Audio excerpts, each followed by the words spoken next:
Hola amigos de Andina Canal Online, les saluda Sofía Pichigua y estamos en una nueva edición del programa Voto Millennial, el programa que quiere analizar el voto de los jóvenes en nuestro país. Debemos recordar que casi 7 millones de peruanos son jóvenes que van a votar en estas elecciones presidenciales 2016 que se van a realizar el próximo domingo a nivel nacional. Hoy tenemos un programa dedicado a este grupo poblacional joven, menor de 29 años, y tenemos un gran invitado, se trata de Augusto Rey, de Acción Popular, y también vamos a poder revisar nuevamente un reportaje que nos va a poner en contexto sobre el voto millennial. ¿Cuál es el perfil de los jóvenes votantes en nuestro país? Como deben saber, hemos venido realizando diversos reportajes en la Agencia Andina, todos los periodistas de esta casa editora, y hemos podido compartir diversas perspectivas de los jóvenes.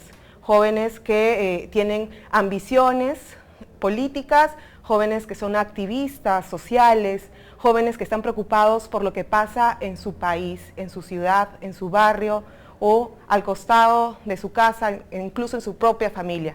Entonces hemos podido conocer diversas realidades que nos han tratado de mostrar cuál es este perfil de los jóvenes votantes.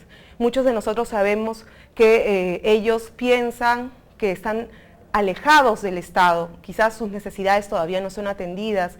En estos reportajes hemos conocido también que los jóvenes están interesados por hablar, por dar su voz, la pueden expresar de diversas formas. Augusto Rey nos va a poner un poco más de contexto sobre ese tema. ¿Cuál es tu perspectiva justamente sobre los jóvenes votantes en nuestro país, que representan casi el 30% del electorado, por cierto? Hola, muy buenos días, gracias por la invitación. Y la perspectiva que puedo tener de los jóvenes es la que debería tener todo político y todo ciudadano, ¿no? Entender finalmente que las nuevas generaciones no solamente son el futuro, sino que son en el presente, que tienen una serie de demandas insatisfechas y que no deben ser vistos como un grupo estático, sino que es un grupo que tiene complejidades, que tiene diferencias, y que dentro de los jóvenes existen además ciertos sectores que son más vulnerables que otros, ¿no? Entender, por ejemplo, que no es lo mismo ser una mujer heterosexual de clase media que una mujer andina quechohablante o una mujer trans. Lo cierto es que hay una diversidad de complejidades en la sociedad que deben entenderse y las políticas de juventudes deben entender esa diversidad para poder construir un piso común igual para todos. Y eso es precisamente lo que en nuestro caso, desde Acción Popular, con Alfredo Barnechea como candidato a la presidencia y en mi caso como candidato al Congreso, estamos llevando al país, ¿no? Propuestas concretas para construir ese piso común, reconociendo que la juventud es diversa y que debemos atender esa diversidad y esa complejidad, ¿no? Que puede ser universidades e institutos, educación superior, seguridad, acceso a salud, empleabilidad. Por ejemplo, ¿no? El proceso de formalización en el trabajo. La estadística es clara, tú la conoces, ¿no? De cada 10 jóvenes, ¿cuántos no trabajan? 7 aproximadamente, ¿no es cierto? Solamente 2, puede ser que solamente estudien, ¿no es cierto? Y 1 ni estudia ni trabaja, ¿no? Los famosos nini. El asunto es, ¿cómo hacemos para que los jóvenes pasen por un proceso de formalización que les permita tener los derechos laborales plenos, ¿no? Y eso evidentemente me remite a la famosa ley Pulpín, en donde se pretendió reducir derechos a un grupo de personas por su edad. Eso es discriminación. Porque si bien existen ciertos regímenes laborales diferenciados en el Perú, por ejemplo, el agrario, el policial, el militar, el famoso CAS, ¿no? Que son contratos que generan diferencias, pero por el sector al que corresponde en ese contrato, pero nunca por discriminación por edad, y eso es algo que nosotros no permitiríamos de ningún modo. ¿Por qué? Porque los jóvenes no pueden ser vistos como una mano de obra barata reciclable.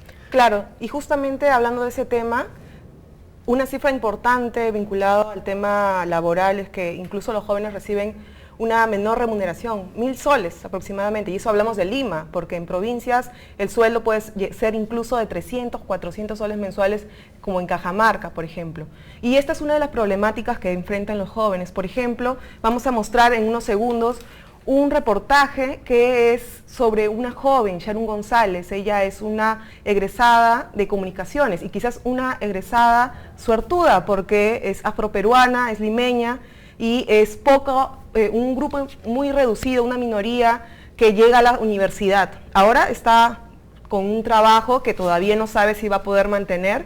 Ella siente todavía que debe alguna serie de necesidades ser cumplidas. Entonces, en estos segundos vamos a pasar este reportaje a Sharon González, que estuvo a mi cargo y que fue una excelente experiencia para poder conocer la perspectiva de los jóvenes millennials que van a votar en estas elecciones.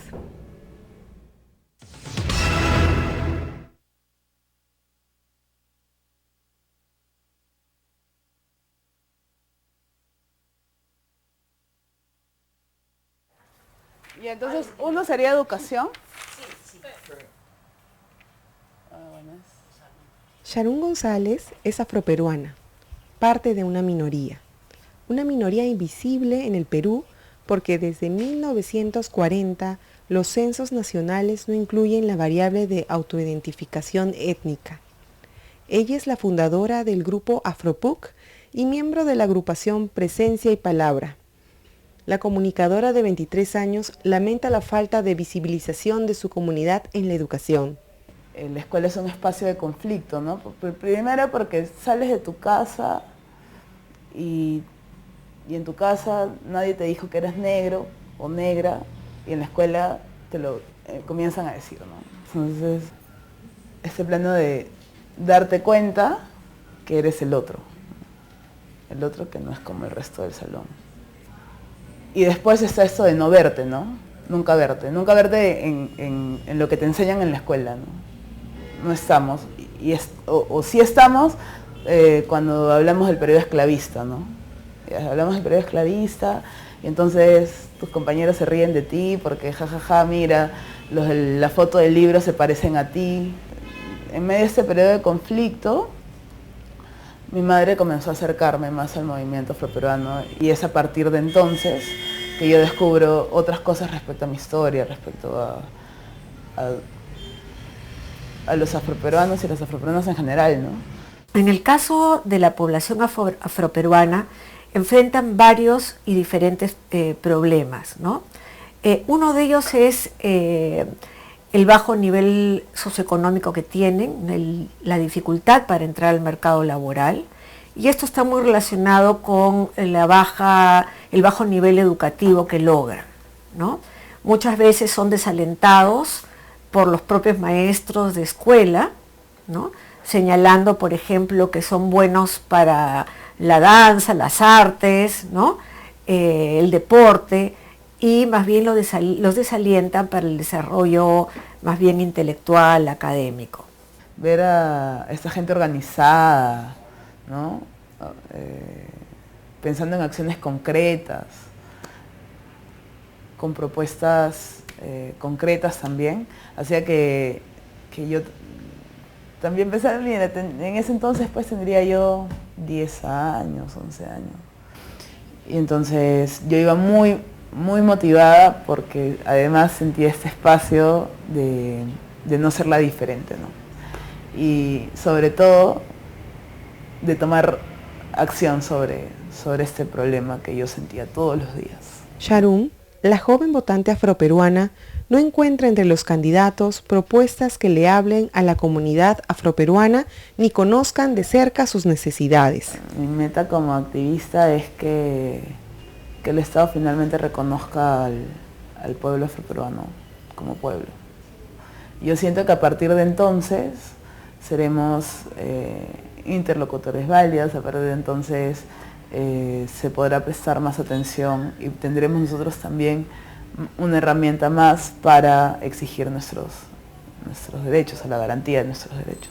Sharon no apuesta por la política, quiere ser un actor dentro de una agenda pendiente porque cree que las comunidades afroperuanas necesitan articularse. Expresarnos también es hacer política. Reconocer como jóvenes que nuestro actuar político está de todas formas, o sea, de todas formas estamos haciendo política y en tanto nuestro voto aún es obligatorio, seguimos participando, ¿no? O sea, finalmente somos el 30%, representamos el 30% del electorado, que no es poco. Si hay un grupo de jóvenes, sobre todo universitarios, jóvenes que pertenecen a institutos, chicos que están de alguna manera formándose, que están tratando de reivindicar una identidad afroperuana, pero que se desligue de esta idea de la esclavitud, de la victimización, y están planteando nuevas maneras de entender la cultura afroperuana a la que ellos pertenecen. Entonces me parece que los cambios que se van a poder hacer a nivel político, social, van a pasar, creo yo, por este nuevo trabajo que hacen los jóvenes para reivindicar formas diversas de ser afroperuano. Yo apuesto por empezar a visibilizar a las poblaciones afrodescendientes, visibilizar los aportes de estas poblaciones, comenzar a producir más material académico, por ejemplo, que finalmente también es un poco el respaldo para luego hablar de las poblaciones afrodescendientes, ¿no? Igual para luego nosotros sentarnos y reflexionar acerca de las problemáticas, también nos apoyamos de lo que se estudia, lo que dice la academia al respecto, ¿no?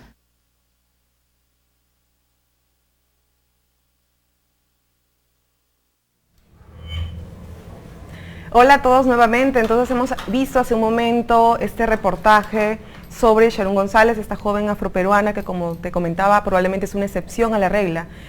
Representa entre el 1 y el 2% de la población nacional por ser afroperuana, y eso que la cifra en realidad es todavía una estimación, no hay cifras certeras sobre esta población. Me contabas tú que has vivido de cerca acercamientos con esta población. ¿Qué es lo que has podido notar de sus necesidades principales, ¿no? Yo soy regidor de Lima y en mi trabajo como regidor trabajé una ordenanza que promovía la igualdad y combatía todo tipo de discriminación en Lima metropolitana, aplicando sanciones específicas para aquellos funcionarios públicos y establecimientos públicos que discriminen a cualquier peruano, ¿no? Y al trabajarla, trabajé intensamente con organizaciones sociales que han visto temas vinculados a la población afrodescendiente, con la comunidad LGTBI, con personas con discapacidad, con sectores que regularmente se encuentran en situaciones de vulnerabilidad o porque son invisibilizados o porque la ley no les brinda una protección mínima que les permite ejercer su ciudadanía plenamente, ¿no? En el caso de los afrodescendientes, no se tiene un cálculo exacto de cuál es su población total en el país, pero se aproxima que se dice que son unos 300.000 aproximadamente, y que además están ubicados no solamente como siempre se cree en la zona de Ica o Chincha, ¿no?, sino también en la costa del norte del Perú. Hay ciertos pueblos de extrema pobreza en donde tenemos comunidades de población afrodescendiente, y esta es una población que enfrentan muchos estigmas, ¿no? Y al igual que ellos, otras poblaciones también, ¿no? Y por eso es tan importante que el Estado esté en capacidad de entender esas situaciones de vulnerabilidad y estar en capacidad de legislar para brindar esa protección, ¿no? Y por eso siempre hago referencia a la construcción de un piso común igual para todos, para que cada uno pueda ejercer plenamente su ciudadanía. Y para ello se parte evidentemente desde la educación, pero también la política cumple una función pedagógica, que es algo que se olvida regularmente, ¿no?, que es la necesidad de que un funcionario público, una autoridad, explique por qué es que toma una medida, explique y fundamente por qué se toma y se impulsa una política pública. Es algo que no se ha hecho, ¿no? Sí, justamente para que llegues justamente a toda esa población joven y en general la población que nos está viendo. Ella, como puedes haber visto, destaca varios problemas, ¿no? El tema de la discriminación, la invisibilidad, y otro tema que queda pendiente es el tema de la educación. Sí. Se conoce que el 27% de las personas jóvenes que tienen entre 25 y 29 años llega a tener educación superior, pero cuando se trata de cifra de que termina esta educación o que la empieza también, esto se reduce mucho más, y mucho más en provincia. ¿Qué propone Acción Popular y qué propones tú si llegas al Congreso? La educación es un proceso, ¿no?, que comienza en casa, evidentemente, pero tiene algunos actores fundamentales, ¿no?, desde la etapa preescolar, la educación básica regular y la educación superior, ¿no? En el caso de la educación superior, nosotros enfrentamos una crisis educativa, ¿no?, que se sustenta no solamente en la calidad de la educación pública, sino y principalmente también en la educación privada superior, institutos, escuelas superiores y las universidades, que terminan siendo en muchos casos una estafa. Y esto básicamente porque en el Congreso vienen existiendo conflictos de interés directos de congresistas que son dueños de universidades e institutos que legislan para su bolsillo y no a favor de la educación del país. Y por lo tanto, uno de mis compromisos de ser electo congresista es romper con ese vínculo de conflicto de interés que perjudica la educación del Perú. Las universidades e institutos deben asegurar educación productiva y que permita a los jóvenes, luego de estudiar, al salir al mercado, ser competitivos y conseguir trabajo. Y gran parte del problema es ese, que los jóvenes no están siendo preparados para trabajar, para ascender y ser competitivos en el mercado.